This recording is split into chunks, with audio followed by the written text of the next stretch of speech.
Foundation Module 1. Use Modular Integrated Undergraduate Curriculum Physiology, Dr. M. Ashraf. Thind Senior Demonstrator Sheikh Zayed Medical College, Physiology Department. Founder EMP, CEO of Dr. Sheen. Medical Lecture, Medical Superfast Simplified Physiology, Video Lecture. Notes Guyton and Hall. 14 edition. Chapter number 1. Lecture number 5. Learning Objectives. 1. Gain of a control system with examples. 2. How it is calculated. 3. Importance of gain of a control system. 1. Gain of a control system with examples. The degree of effectiveness with which a control system maintains constant conditions is determined by the gain of negative feedback.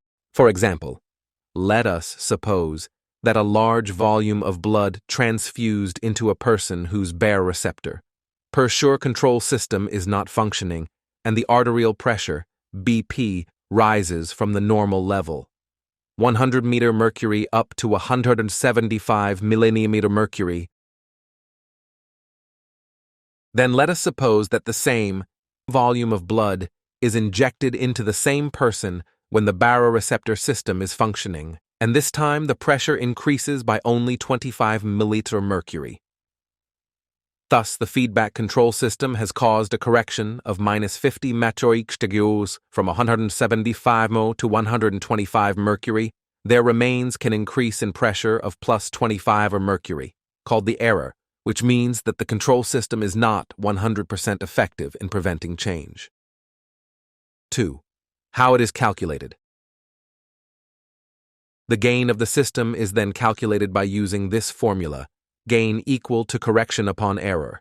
Thus, in the baroreceptor system example, the correction is minus 50 millimeter mercury and the error is plus 25 mercury. Therefore, the gain of person's baroreceptor system for control of arterial pressure, BP, is minus 50 divided by plus 25 or minus 2. Note minus 2.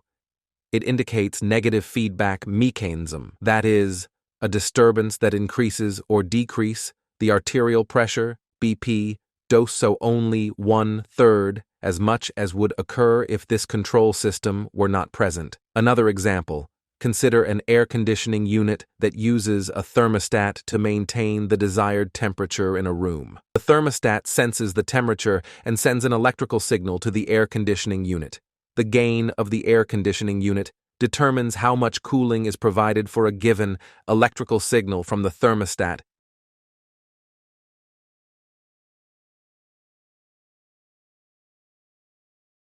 If the gain is too high, the air conditioning unit will cool the room too rapidly and overshoot the desired temperature. If the gain is too low, it will take too long to cool the room to the desired temperature. 3. Importance of gain of a control system. Gain is a fundamental concept in control systems that determines how much output is produced for a given input. A high gain results in a large output for a small input, while a low gain results in a small output for a large input. The gain of a control system is an important parameter in control systems that affects its stability, performance, and response time.